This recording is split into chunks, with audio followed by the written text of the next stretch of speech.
Welcome to the Healthy Lifestyles Podcast, located here in Northwest Phoenix, Glendale, and Peoria.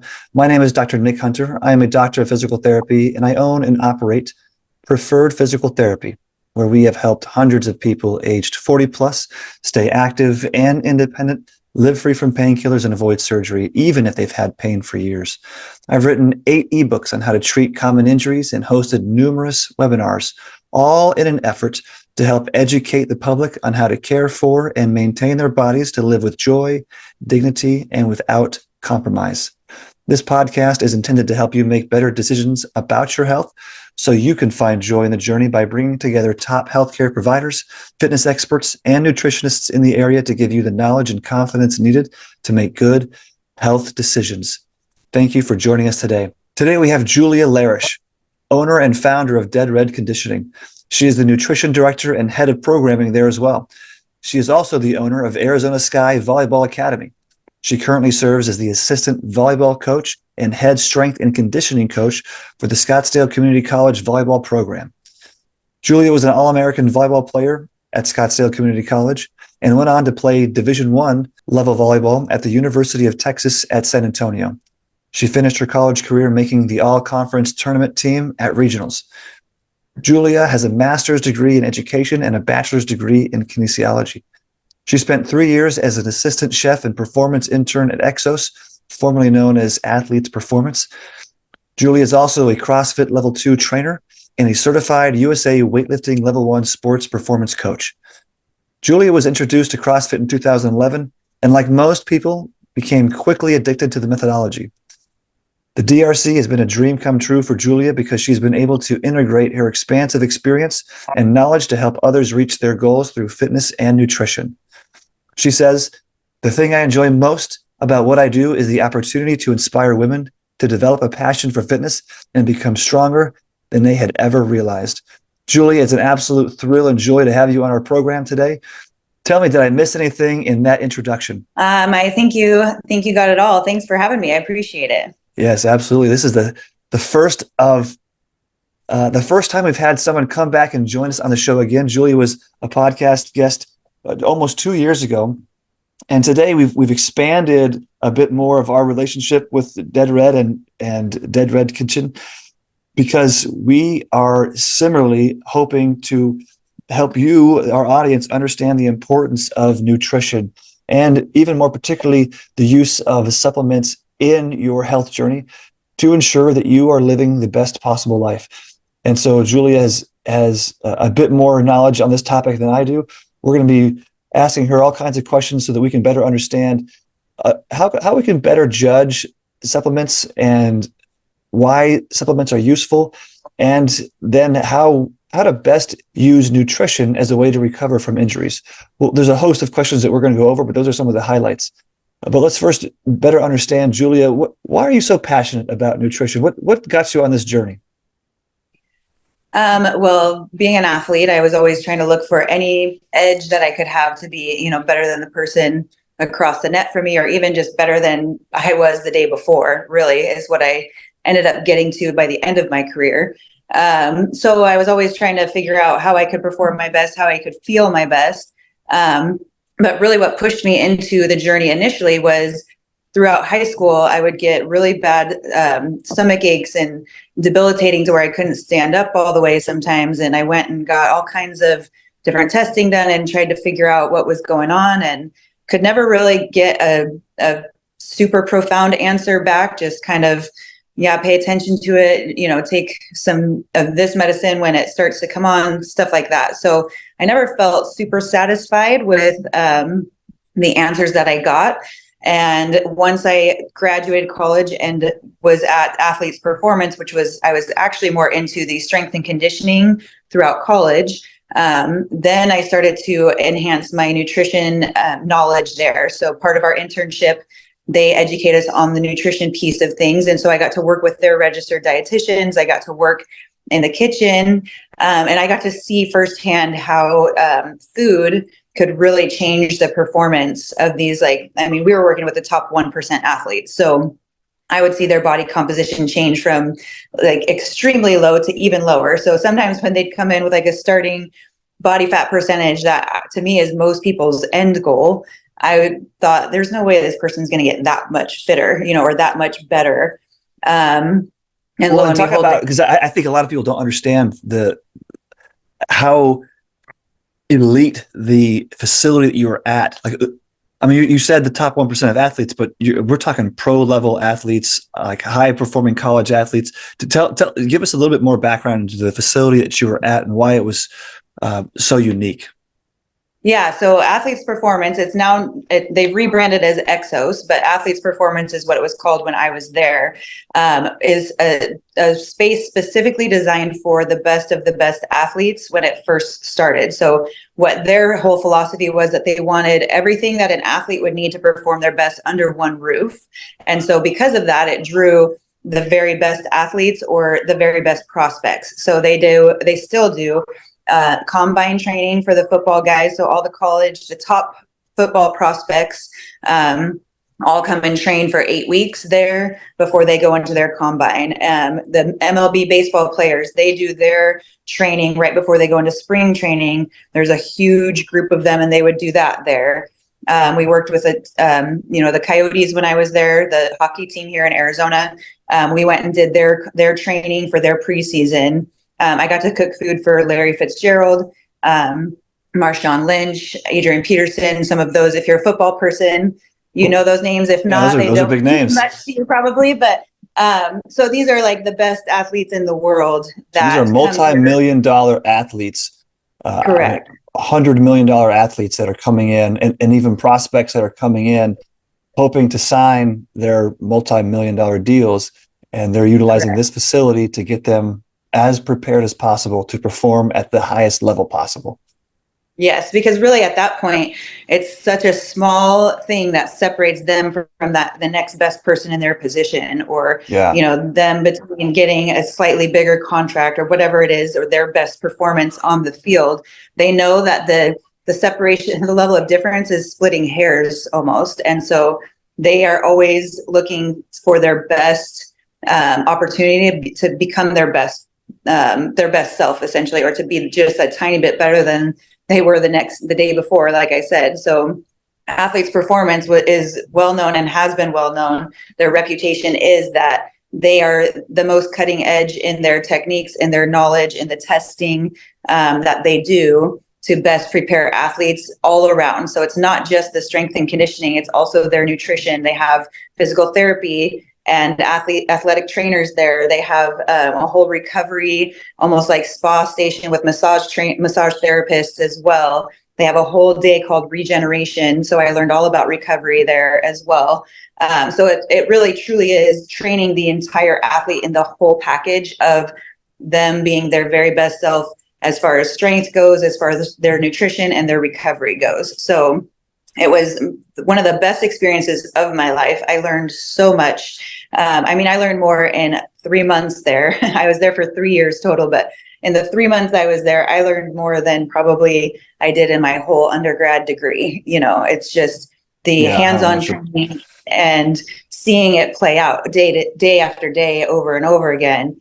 It was really cool. And so it kind of spurred me on my own journey too, to figure out, okay, well, how can I like to think that I'm a top 1% athlete, but I'm not. So for me, it was more about, okay, how do I just be the best that I can be and feel the best that I can feel? Training and strength and conditioning was always super easy. It came easy to me. I enjoyed it. I liked it. So it wasn't hard for me to go out and work out. But the recovery part and the nutrition part is where I really lacked. And going there really opened my eyes to that and educated me on how we can use food not only to fuel, but also to heal. So I kind of learned about high inflammation foods and how it affected me. And I started my own journey on figuring out, what foods I could just eliminate for a short amount of time to kind of let my gut heal and let my body heal and see how I felt. And it changed my whole life. Like all the stomach aches and issues that I had been dealing with all through high school that no one could give me any insight or answers to. I kind of on a journey of self-discovery and starting to see how they're treating these top athletes, I kind of just took the knowledge that I saw them implementing with them and just kind of used it on myself as well. And so nutrition literally changed my whole life. I was living without pain. I didn't have a stomach ache or headache, or where I could barely get out of bed. That didn't happen again. And so I was super passionate about how much it changed the quality of my life, and just how I performed, how I felt. It was a multitude of things that I saw an immediate impact from it. And so I wanted to help as many people as I could. Like, hey, we can do this without, there is a space for modern medicine, and there are definitely things where we do need medication and things like that. But there's so much that we can do before that. And there's so much that we can do to feel better, on a day-to-day basis. I always say, like, with nutrition and health, we want to add years to your life, but we want to add life to those years too. So we don't just want you to live a longer life. We want a great life. We want you to feel great. We want it's you not to about be able extending to suffering, but it's about extending It's and improving the ability that you have during those years. Right. Extending and improving. And that's kind of my question too, for you, coming from this background, dealing with these high level athletes, to optimize, what 1 or 2% better.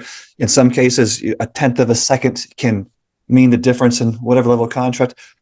If we bring that down to our normal, regular population that we deal with, particularly those who are listening to our program here, it's typically your 40 to 60-year-old, mostly female versus male. Talk to me about how this population would be improved or enhanced. What kind of differences to their lifestyle would you expect to see, for them to see if they made any changes?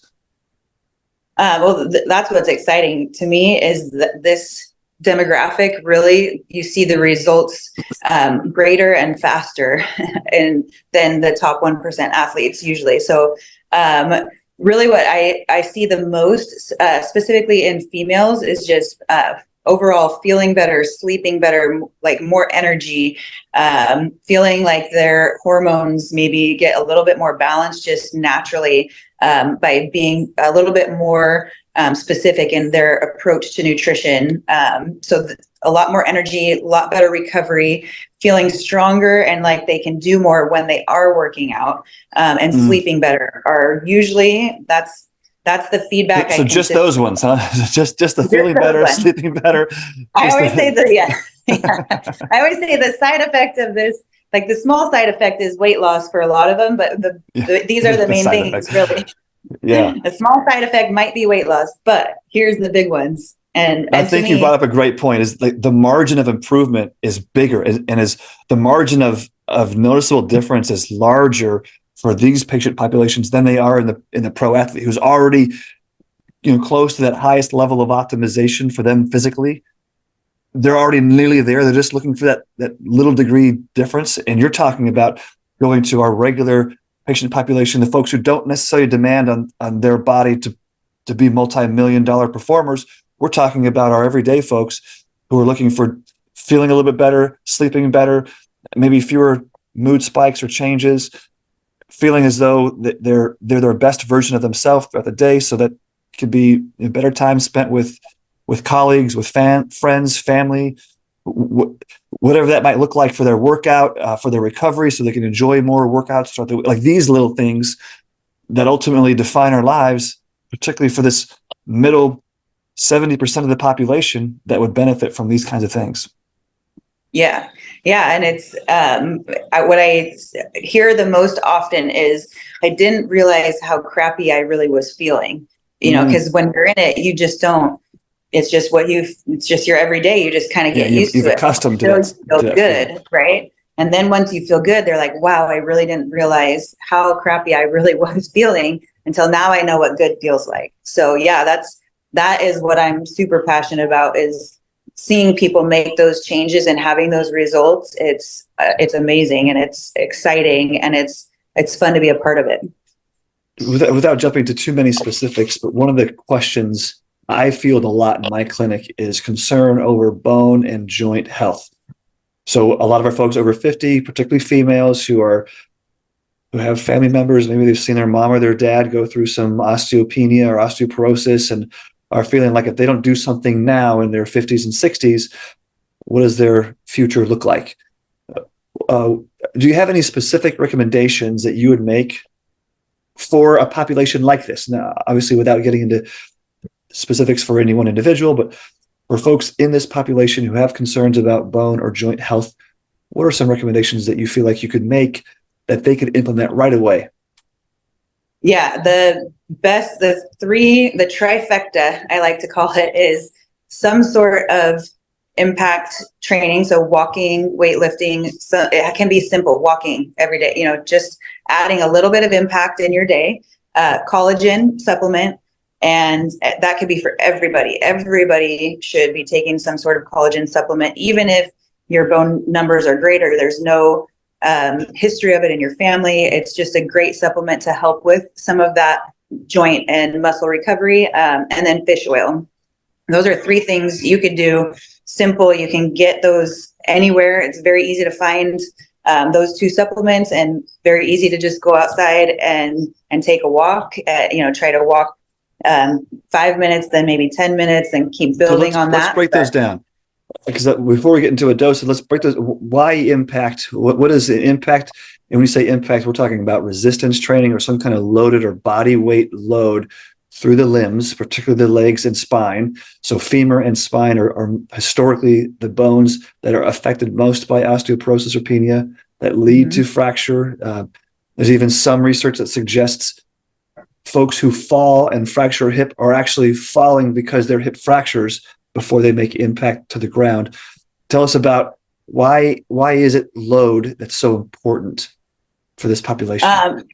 So that is how we have to have some sort of impact on the bone to create that density, right? So it helps with just keeping that bone healthy. Obviously, if we're doing some sort of strength training, we're also strengthening some of the muscles around that joint, but the health of the bone has to have some sort of impact to it for that compression, for that density to stay solid. And then nutrition obviously comes on the back side of things, and making sure that we have vitamin D, calcium that are helping to now rebuild some of that. But it's similar to when we break down our muscle when we lift, right?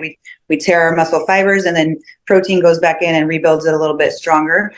Similar process with the bones. We kind of break them down a little bit and not break actual cracks in it, but kind of break down the joint a little bit, and then the nutrition and things that we do after that help go back and build it stronger. So it's a similar process as muscle growth.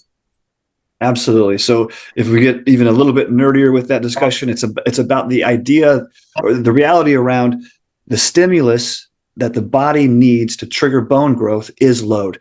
And so Correct. We know this because we've tested it in 2 populations. One is astronauts and the other is with our professional cyclists. We have found that professional cyclists who are not loaded actually undergo some bone weakening. They'll even be osteopenic, meaning that they're on the threshold of osteoporosis, even though they have enormous quads, huge muscles. Their hips and thighs, their hips and femur bones are actually weakened compared to triathletes.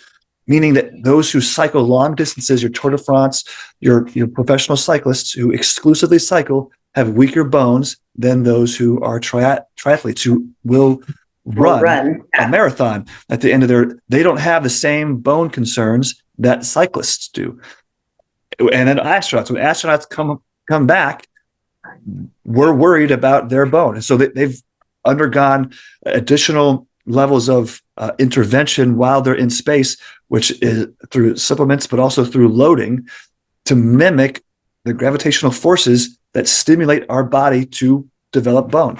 And so there's triggers that we're hijacking or that we're hacking into to help protect our bones from the disease process of osteopenia and osteoporosis.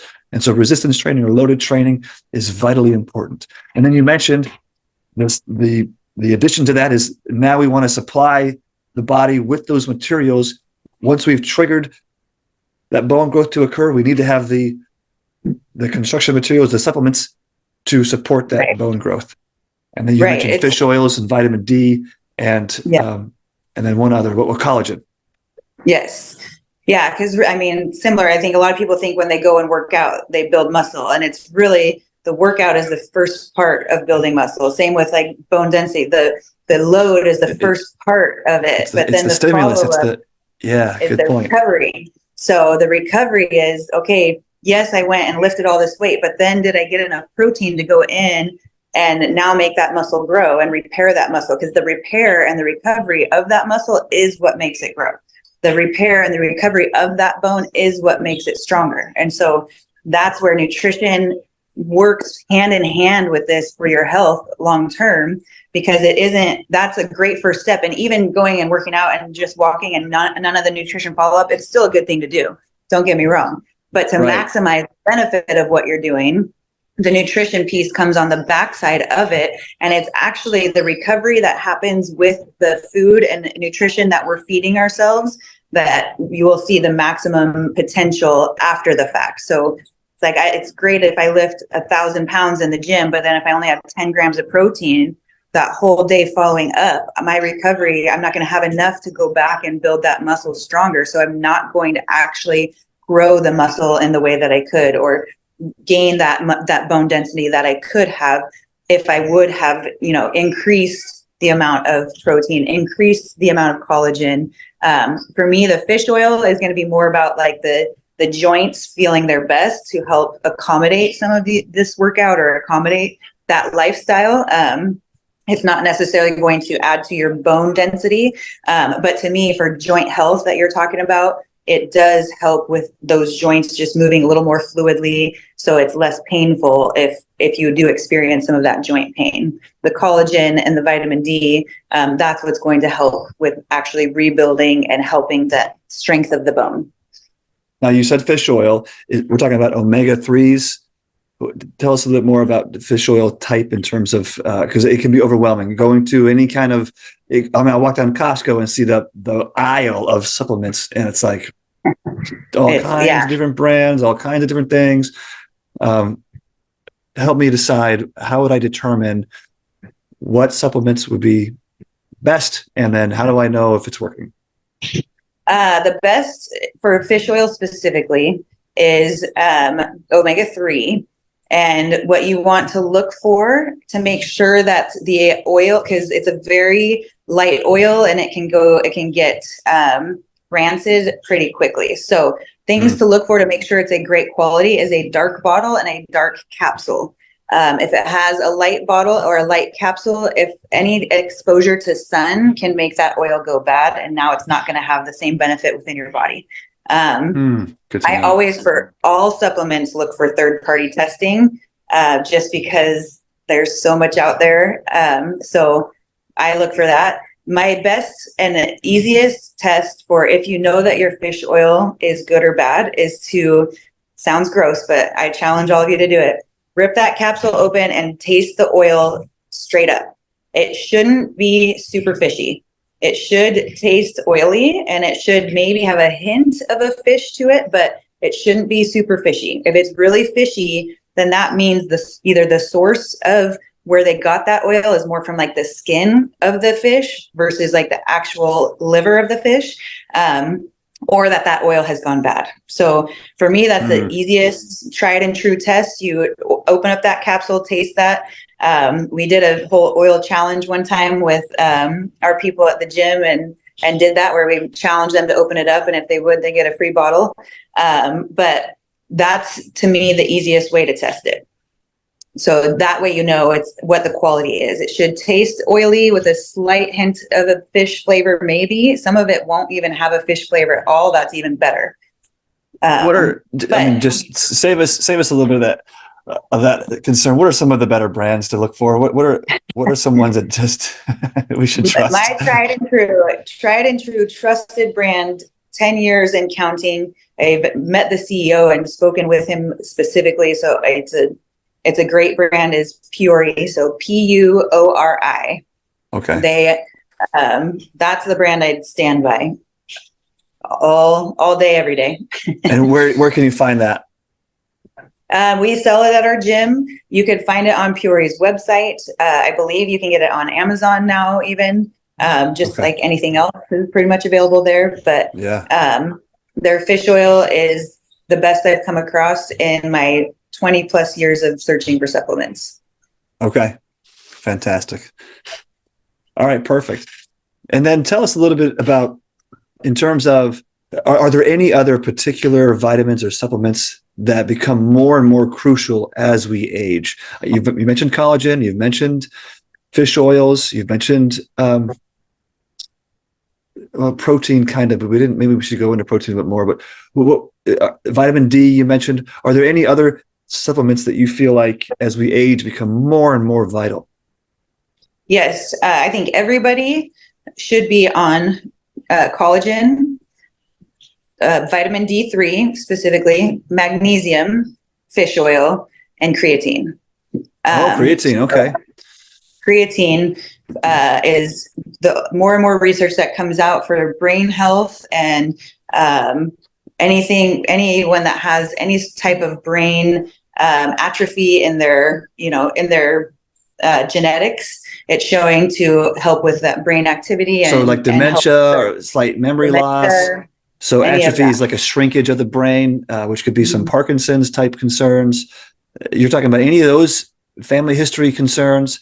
And really, as we age, everyone's brain begins to get smaller or atrophy. So, So tell us more about why this very popular and very heavily studied supplement, creatine, most notably for high school athletes, because everyone's trying to get bigger, faster, stronger, is now leaking into our population of folks over 50. Yes. So most people, when they hear creatine, they think of high school boys like chugging powder and slamming weights around and all of that. Right. That's what I have always thought too. But and that's really how it started. What it does is it helps with it creates more ATP, more readily available ATP, so that's the ATP is the smallest functional unit of energy that the body uses to function. Correct. And for every bodily function, so muscle contraction, all of that. And our brain is a muscle, so same idea. So the more readily available, the better the contraction, the more consistent the contractions, the healthier that muscle can be. And so now they've studied it for years and years and years. Because it was so popular and got so popular so fast. And now because of the amount of studies that they've been doing, what they're finding and what they've been finding is that actually the effect of creatine on brain health is almost more advantageous than its effect on strength. And so it's really, I think most people think that it's going to make them gain weight and be bulky, and it will not when it's used properly. Most of what people have associated that with is that creatine was blended in with all these other things that maybe it retained some water or other things. Like there's way more to that than if you just take a straight up creatine monohydrate. It doesn't add bulkiness. It just creates better muscle contraction. And better brain function, sounds. And better brain function. They've also found a much more effective dosing strategy, where previously it was thought to do a big loading program where for a certain amount of days you take an excessive amount. Right. But now they found, no, that's not true. Really just 5 grams, which every supplement that I've purchased will include a 5 gram scoop. So let's make it very easy to dose, to take, very simple. Yeah. Good. All right. So you broke down creatine for us, and then you mentioned vitamin D3. I don't think we've talked about vitamin D3 yet. Go ahead and talk about that. D3, again, like vitamin D is for bone health. D3 specifically, the reason I say that is because it's specific to sunlight exposure, specifically on the torso. And so I don't know about you. Most of us we've been trying to avoid sun now because of the skin cancer side of things. But even when we are getting sun exposure, we're the least amount of us are getting it on our torso, because most of us aren't walking around without shirts on, at least in my experience. Maybe not where other people are, but It is one of the lowest measuring in most people because of that. So it's the least. Even in sunny states, even in Florida, even in Arizona, even in almost sunny states. especially in sunny states, because we are so good at SPF, which I'm not saying there's not a time and place for that, but Correct. because we're used to the sun and we're used to always lathering up in sunscreen, it's almost like we are more deficient in the sunny states than anywhere else. So I always recommend early exposure to light, like within 2 hours of waking up, to kind of help with some of that. But D3 supplement is I think everyone needs it, even if they are able to get a decent amount of sun exposure in that way. Because sunlight, similar to vitamin D, sunlight triggers numerous endocrine functions in the body. Endocrine is hormone.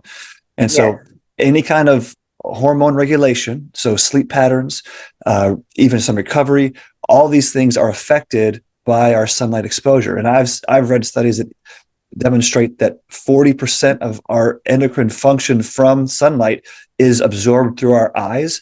And going back to the comment about sunny states being some of the most deficient is because many of us wear sunglasses. And so anytime we shade our eyes or cover our eyes, and even more importantly, is they found that the first 3 hours of sunlight, those are the spectrum of rays, or the spectrum of sunlight that is most productive at triggering the endocrine system through the eyes, is either blocked or we're protected from it, whether that's from being inside or not awake yet, all the things that go with how we currently live, then introduces the need for a vitamin D supplement, especially in our sunshine states. Yes. And that's, what I like to see is trying to get a combination of try to get your exposure to early sunlight, but also get your supplement as well, just to make sure that we're getting the number that we need. Because like you said, there's so many great benefits from the early exposure to sunlight with the endocrine system, but it's also kind of starts your internal clock and helps with everything else internally, as far as your shutdown at night and being able to get a better, deeper quality sleep, which then, of course, we know is how we stay the healthiest, is with our sleep. So vitamin D3 and that early exposure to sunlight, that combo is a great combo to help with your sleep. Excellent. So D3, creatine, we've talked about omega-3s, so some of our inflammation fighting supplements. You mentioned collagen. Now, we haven't really gone into much depth around collagen in terms of types or things to look for in collagen, because I think this is different from the chondroitin and glucosamine supplement. Help walk us through how to better assess collagen. Collagen, you want it to have the type 1, 2, and 3 fibers in it. So that's what you're kind of looking for. They all do different things, so just like with protein, we have all the different amino acids and they all have different jobs and repair different things. Collagen is similar. Collagen is specific to muscle joint recovery. And so it is a protein still, but it's more specific to recovery within the joints and tendons and ligaments, where just regular protein, let's say animal protein or plant protein, that's more specific to just muscle recovery. So I do think both are valuable. Collagen more so as we age because of the joint, ligament, tendon recovery specifically. And then those become more rigid, those become less flexible. Yes. And so the more that we can support them to be flexible, to be compliant to load, I say compliant to demonstrate some ability to be elastic through load, the better. Yes. And, anytime it comes to a supplement, I always say okay, how can we get it as naturally as possible first before we supplement it in? And so with collagen, the way that you consume it is what it helps. So you have to eat the bones, the skin, the ligaments of the animal in order for you to kind of receive that collagen. Which we rarely do. We're always boneless, skinless, everything. And then we are even usually cutting the tendons out, as we're preparing stuff as well. Yes, again, we're not getting that in our diet, and it's hard to get it in our diet and hard to justify it in our diet in some ways. And so to me, that's why that's an easy supplement. I put mine in my coffee every morning. It dissolves, can't even taste it. And I start my day that way every day. Okay. Fantastic. So we mentioned D3, collagen, creatine, and then you mentioned, did we say fish oil already? Fish oil, and then magnesium. Magnesium. Talk about that. Magnesium there's a ton of different types.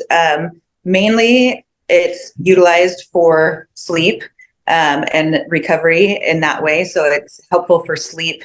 And that's what the type that I recommend, magnesium glycinate, helps with our sleep specifically. So helping to fall asleep, stay asleep, and get to a deeper sleep. And again, I always go to like, okay, food wise, where do we get this in our food? It's generally found in leafy green vegetables. But the way that our vegetables and leafy greens and things like that get it is from our soil. And so the issue that we're having nowadays is that our soil is not what it used to be. We just don't have as healthy of soil as we did 50 years ago even. And so the amount of magnesium that is getting into these vegetables and then B, getting eaten and absorbed by us is dwindling down. And so it is something that we are, as a population, no matter what, male, female, no matter what age even, are almost all low on, I would say. I would anticipate that everybody is low on magnesium just because it's really tough to get it in our diet in any way. So I recommend that as well as a supplement. There's, like I said, a ton of different types. A magnesium blend is a great option. But if you are looking specifically for sleep and help with sleep, then magnesium glycinate is the one for you. Is this one that where you take, you feel sleepy right away? Like, is there a time to take it that's better? I always recommend taking it right before bed. I don't necessarily feel immediately sleepy, but I can tell a difference. I don't either. Yeah. And I think everyone's a little different. I have had some people say that like they can't take it too soon because they feel like they're going to pass out right where they stand, which I've never experienced. So I do think it depends and will hit people differently. I have never been a great sleeper. I struggle to fall asleep. I struggle to stay asleep. So I don't know if that's part of why I don't feel it as much. I track my sleep now. And so what I notice is if I don't take it, my sleep quality is much worse. And so that's one thing that I have recognized is that when I do take it consistently, I'm able to be in a deep sleep longer. And I have fewer times throughout the night where I'm like showing that I've woken up. So on my sleep chart every night, I can see that. So I do think people can kind of experiment with it. I've taken it sometimes right after a workout just because your cells are a little bit more open to absorption at that time. And so I sometimes will take like my fish oil, my vitamin D3 and my magnesium right after a workout because I feel like my body will utilize it best. And I haven't had an issue with feeling sleepy the rest of the day. So I would always start by taking it at night first and see how it affects you or see how you feel. And if you don't notice any type of real difference as far as feeling sleepy right away, then you can take it anytime. You can explore taking it different times. That makes sense. Now, this next conversation that we've been wanting to have is in regards to how do you know if these supplements are even working for you? And this is where this really shocked me. This is where, for me personally, it turned me on to the need to be more aware of supplementation because I've been active, I've been healthy. I sleep regularly. I don't drink alcohol or coffee or other things that would otherwise stimulate me other ways. And I felt like, from my perspective, I'm otherwise pretty healthy. I was a little concerned about my blood sugars, family history of diabetes, family history of heart disease, and I'm not so disciplined on my sugar intake. So I was concerned about that. So I decided to take a blood test. This is from Inside Tracker. I've been listening to a few other podcast hosts talk about the need and really the awareness that you get from taking a rigorous blood sample, a blood panel. And so this is a blood sample that gets drawn and then tested against 49 different biomarkers. And then the rigidity at which they declare as normal, optimized, or deficient is a lot more stringent based on your age demographic. And so it gave me insight into, really how I was actually doing. And they have one feature on there called your inner age. And this is one that really shocked me. Being 42, I thought for sure I'd land somewhere around 42. I exercise regularly. I do things very intentionally to stay healthy. And so I assumed maybe my blood sugar might not be where it needs to be, but otherwise I'd be healthy. So when I got my results back from doing this and my blood was tested against 49 different biomarkers, I found that none of them were in the red range or the deficient range, but I had a few yellow, meaning that it was normal, but not optimized. And my inner age scored me at 49 compared to my actual age of 42, in spite of all that I do to be healthy. And where I got docked the most was inflammation, which surprisingly, I had two areas that docked me the most. Inflammation was one, and vitamin D3 was the other one. And both were kind of similarly, both affect the other. Those together was nearly 6 years of my 9 year or 7 years of elevation in age, from my inner age to my actual age, my chronological age. And it really got me triggered to see that my blood sugars were normal, even borderline optimized. They were much better than I thought. And other areas were much better than I thought. But a couple were bad, and bad for my age category, that led me to think I need someone like you to help me understand what I need to do better, not only to feel better, but also to be a bit more optimized for where I'm trying to go. So what would you recommend? Tell us a little bit about your experience with how to understand whether or not these supplements or changes to our supplementation are helping us. Yes, Inside Tracker, I love. I've also had experience with, and for me, it was a similar, like I was very curious to see where I was and what that looked like. I do believe that we can do a lot without, with as minimal supplements as possible, but I do believe we all need them on some level. And so for me, the Inside Tracker, what was great for me to see was, where it's working. So like, hey, keep doing this. It's working. I when I did mine, I also added the DNA piece to it. And so it was really cool because it showed me, hey, based on your DNA, you are likely to be low in B12 and D3.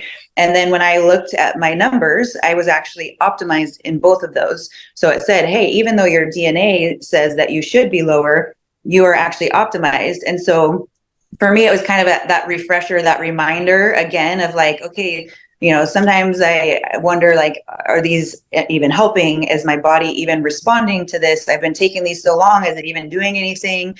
And so this was kind of my my reinforcement of like, yes, you are on the right track. Keep doing this. It is responding, because really genetically you are predisposed to be low on these things, and you are actually not just normal or in the yellow, but you are actually green, like optimized on these things. And I firmly believe it's because of some of that supplementation that I've been doing. So mine, I'm going to brag just for a second, Nick, sorry, but my inner age was 10 years younger than what I currently am. I'm about to be 40 and I'm 29.9 on my inner age. But a lot of that was due to, like you said, my D3 was optimized. A lot of the things that have to do with age and recovery that, I've been researching since my early 20s and been doing since then helped me with that. So for me, there's only so much that you're going to be able to do through lifestyle and nutrition,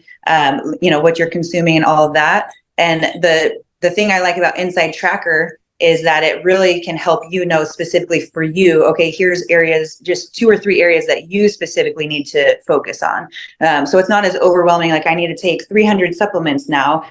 It's most people need those 5 that we talked about. And then you might find that through this Inside Tracker testing, okay, then here's another that I need, or it might be, okay, of those 5, I can see like these 2 I'm really struggling with. So I'm just going to focus on those 2 as far as supplementing goes. Yeah. So yeah, that's fantastic. Yeah. You're 10 years younger, and you had some that were deficient, right? That were less than where you should have been, but not significantly enough to impact your inner age in a negative way, I guess.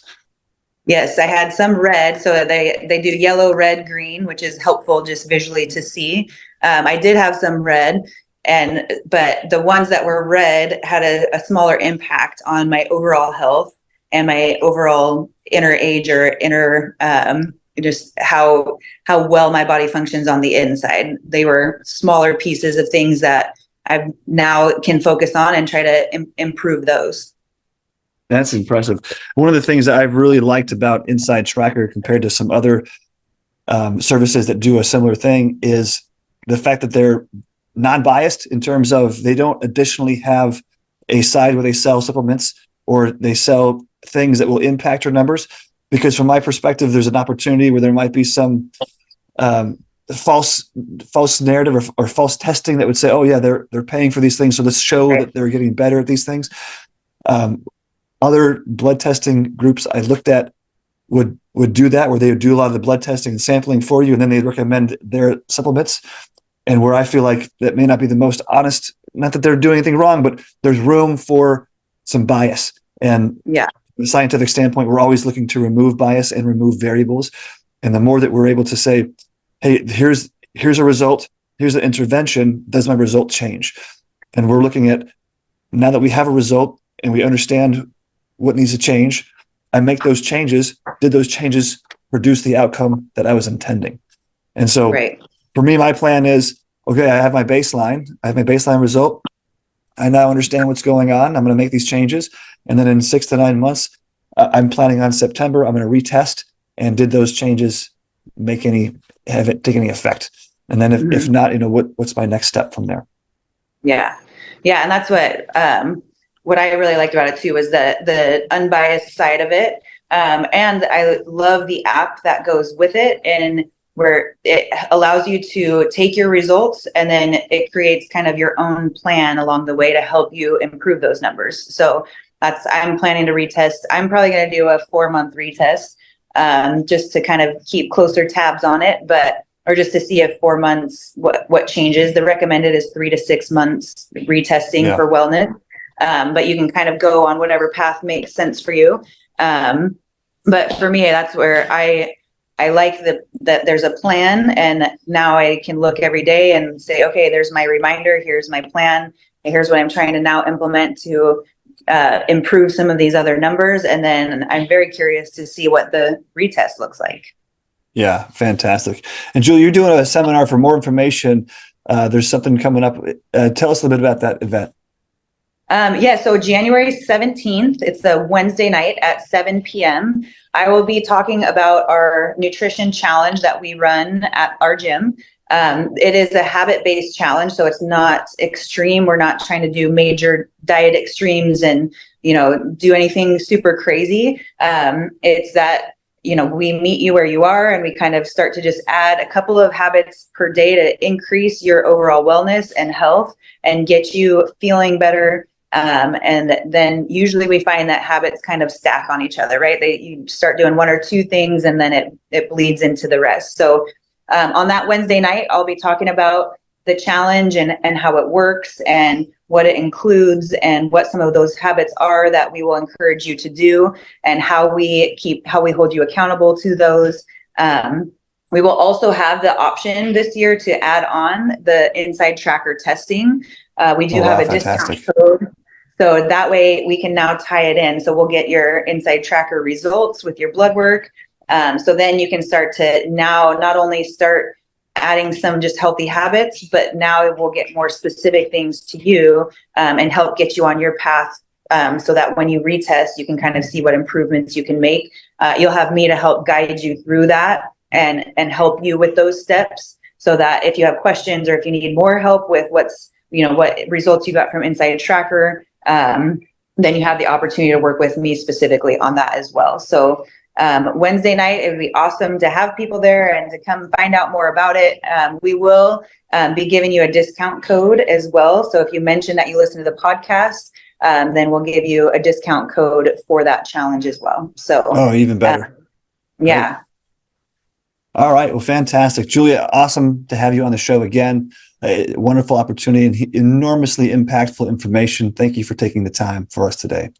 Yeah, thanks for having me. I always love hanging out with you.